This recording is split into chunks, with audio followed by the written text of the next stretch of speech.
Why, he asked, do you look at the speck of sawdust in your brother's eye and pay no attention to the plank in your own eye? How can you say to your brother, let me take that speck out of your eye, when all the time there's a plank in your own eye? He said, first, take the plank out of your own eye, and then you will see clearly how to remove the speck from your brother's eye. What message does that say to families?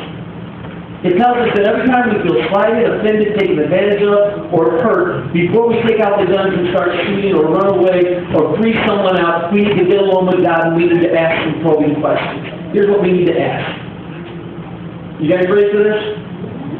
Here's the first question you ask God. Am I the problem here? Come on. That's the first question. Yeah, no, I'm not the problem here. That's the first question we got to ask. Am I the problem here? And I think that most of us immediately will say, no, I'm not the issue. I'm not the problem. It's this woman you gave me, Lord. She's the problem. I'm not the problem. It's that man, God, that you sucked me with. He's the problem. I'm not the problem. The second question, are you ready for this one? Am I being unreasonable or selfish or insensitive? Your neighbor said, not me. Am I being? Now here's the good one to ask. I know none of you do this. Am I aggravating the situation? Oh yeah. Am I aggravating the situation? Come on, Pico.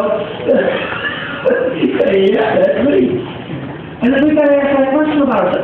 Am I the one that's just pouring the fuel on the fire? Am I the one that's making this worse?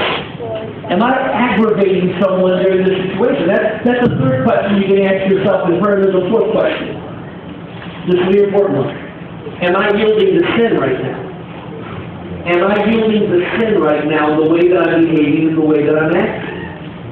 And we have to begin to look at ourselves. Listen, guys, if our actions are more egregious than how our children act, then we have to start looking at ourselves. And we have to begin to recognize that there's things that we have to take care of. Number two, you have to plan some peace talks. Plan some peace talks. Gather your family together in a formal peace conference in a quiet, unrushed setting where everyone can face the issues head on. We used to call them family discussions in our home. Didn't you love those words? Yeah. We call them family discussions. We would get the whole family together, and we would sit down, and we would open with prayer, we would read some scripture, and then we would just talk it out. And the kids would have their chance, my wife would have her chance, I would have my chance, and we would discuss the issues. Now, I don't know if that happens in your home. It happened in our home. My wife and I don't do it so much. We just kind of scream across the house at one another. But, you know, we used to sit down and just go through the conflict. Now, do not take blame you don't deserve, but fully accept what is rightfully yours. Here's a few examples. I should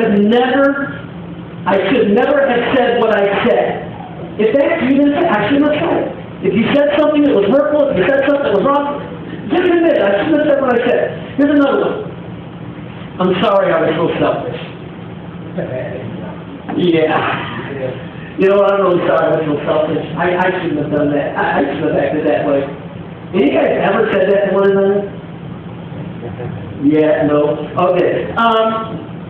Forgive me for letting my ego get in the way.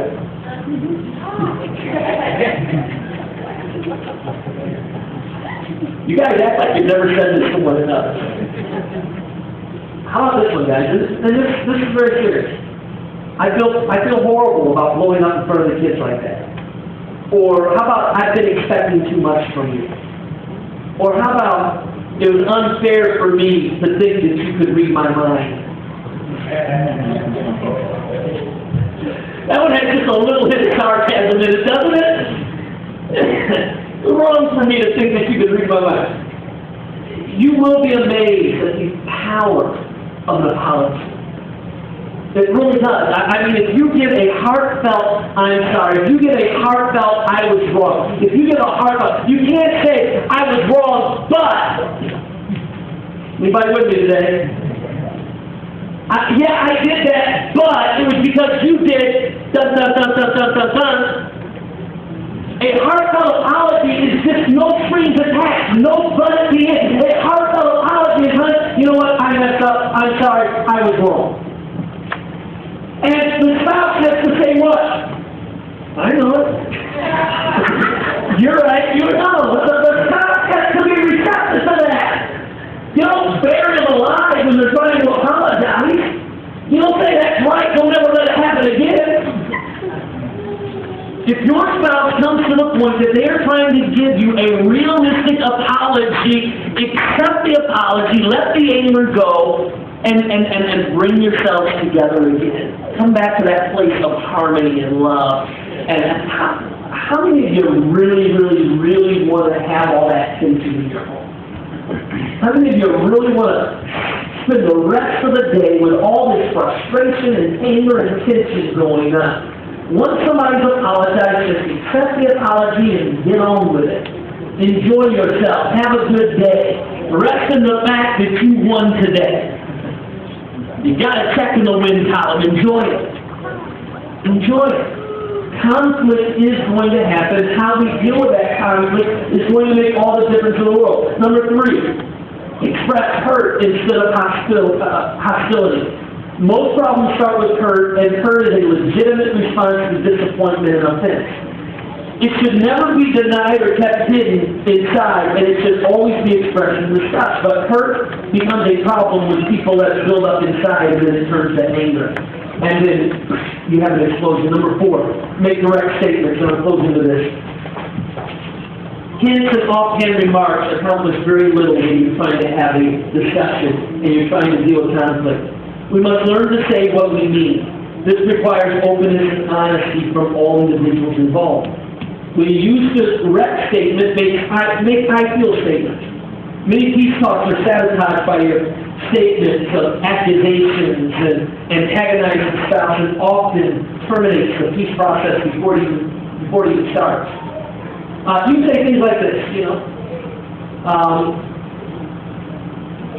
You don't want to say these things. You don't help another around the house, or you spend too much time at work, or you don't know how to handle money, or you are insensitive. Those are direct statements. Those are statements to say you're doing this, you're doing that. Instead, say I feel statements. Things like I feel overwhelmed by household responsibilities, or I often feel left out of your life because you spend so much time at work. Now what you're doing is you're personalizing it to how you're feeling about the response, rather than pointing the finger and saying you're jacked up, or you'll mess up, and until you get it straight, we're never going to get along here. Right? Here's the bottom line, guys. Families are important. You got married, and when you got married, you started making memories together.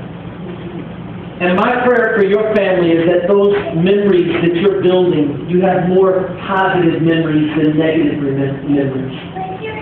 And the way to do that is to sow seeds into one another that are positive.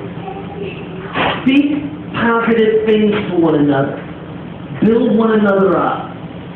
When you guys were dating, you would have never imagined saying some of the things that you say to each other now that you're married.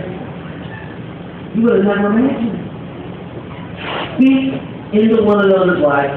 Build one another up. Say things that encourage and inspire, not that tear down and cause people to feel bad about themselves. Let's all say it together. Family is important.